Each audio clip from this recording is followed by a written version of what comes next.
Okay, so in this video, I'm going to show you how you can master using Nano Banana. It's Google's flagship AI model for text to image or image to image generation. It is my favorite model, which you can clearly tell if you've watched any of the previous lessons in this section. We've seen how we can use it for product photography. You can use it for logos, graphics, website imagery. Although, like at least for logos, I think ideogram does better. In this case, we're going to see how you can pretty much use it for any other scenario and how your imagination and creativity is pretty much the limit for what you can do with Nano Banana. And so, without further ado, let's jump right in. Okay, so yep, as I mentioned, you can use it to create images from text prompts, which we'll see in a second, and you can use it to generate images based on reference images, which we will also look at in the YouTube AI thumbnail generation process. But for now, why is this useful is because it's extremely good at taking the vision from your brain and turning it into an actual image. And so, even when we get into AI video generation, it all starts with having a good quality image, and you can definitely use Nano Banana for that. So what Nano Banana really excels at is placing you as the subject in any kind of environment. You can use it to assemble objects or create scenes. You can combine different elements, different angles, and so on. And we're going to look at a few examples rather than me just talking about it. So there are a few ways to access Nano Banana. So one is you can just go to gemini.google.com/app. If I come in here, we look at a few examples, but basically you just come up here, you create a new chat, and just make sure you're using the 2.5 flash model, and you're pretty much good to go. So yeah, it pretty much looks like ChatGPT, but this is Google's version of it.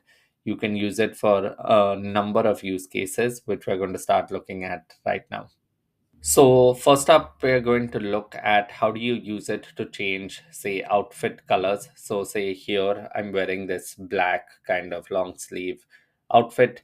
And if we just wanted to change it to burgundy or some sort of maroon, we can just do that using a simple prompt. Here's the example. So I uploaded this image. I just said, can you change the color of this outfit from black to burgundy? And it did it perfectly. It hasn't changed my face, it hasn't changed the pose, it hasn't changed the watch, anything like that. So, pretty fantastic, and it only takes a couple of seconds. So, most other AI tools recreate the image, they change the background, they tend to hallucinate, they'll change the environment. But Nano Banana does a really good job of locking all the other variables in and then changing only the one that you ask it to change. And so a few other ways you can also access Nano Banana are through Google AI Studio. If I come in here, you can just go to aistudio.google.com. You can see they have Try Nano Banana. That's one way of doing it. Another way is on our favorite FAL or Fall AI, however you like to pronounce it. You can just search for the Nano Banana. So this is the edit model. If you were using an image and you wanted to edit it, and this is the Nano Banana text to image. So if you wanted to give it a text prompt and then have it generate an image. So those are a couple of other ways you can access Nano Banana, but I think the Gemini way of doing it is perfectly fine and it's free, so it's the easiest to get started. Plus, it has the ChatGPT kind of interface, and that interface is something that you're likely already used to. So I just feel personally it's a lot easier to work with.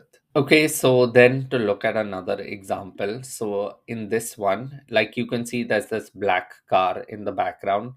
So if we come back into our Gemini chat, so all I wanted to do was remove the car from the background, give it that prompt, did a perfect job. You can also use it to add elements to it. So in this case, I asked it to add a hot dog stand.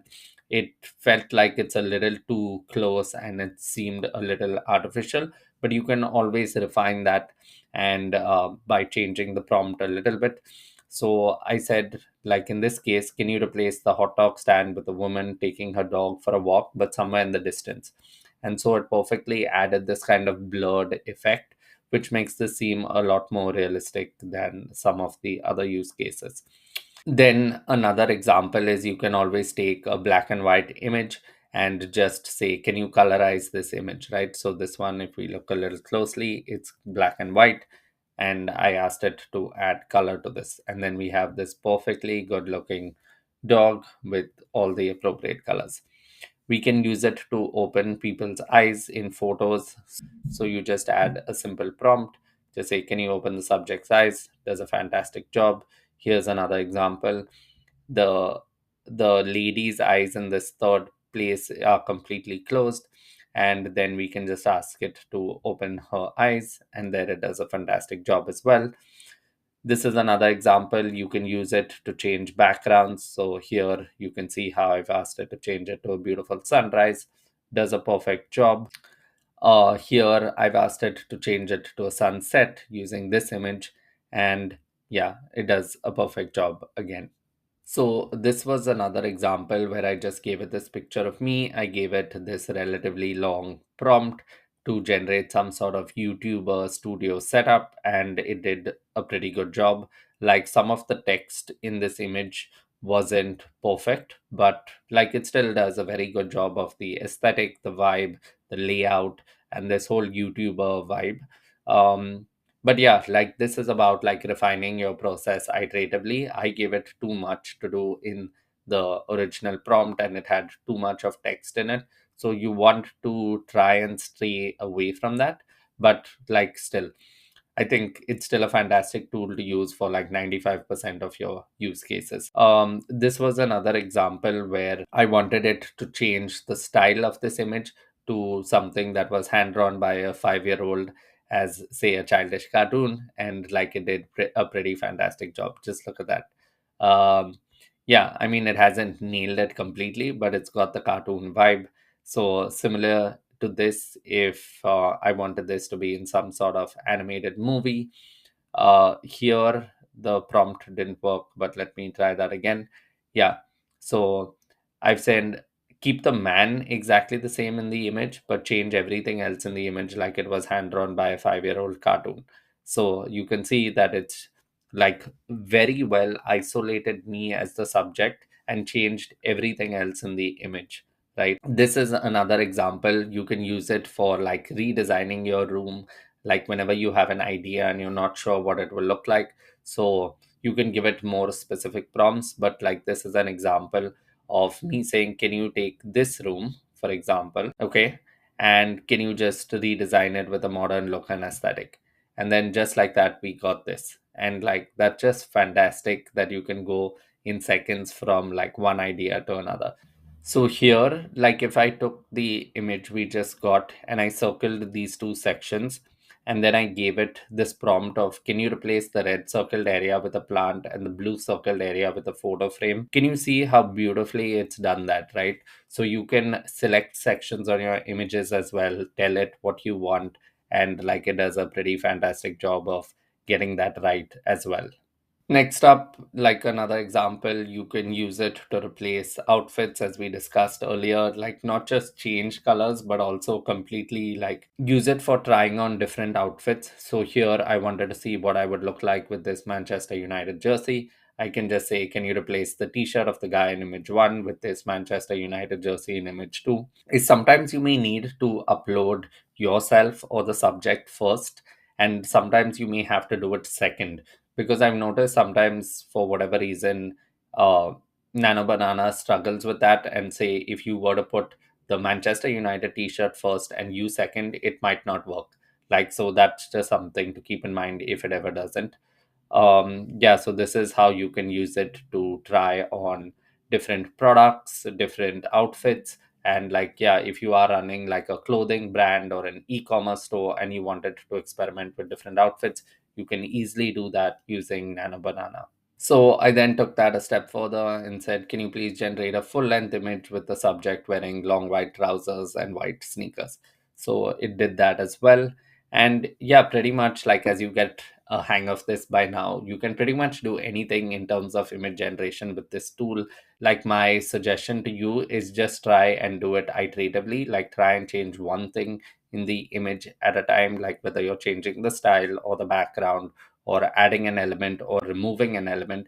do it one step at a time so that it minimizes the chances of you getting like bad outputs or incorrect outputs, then feeling frustrated and then giving up on the model.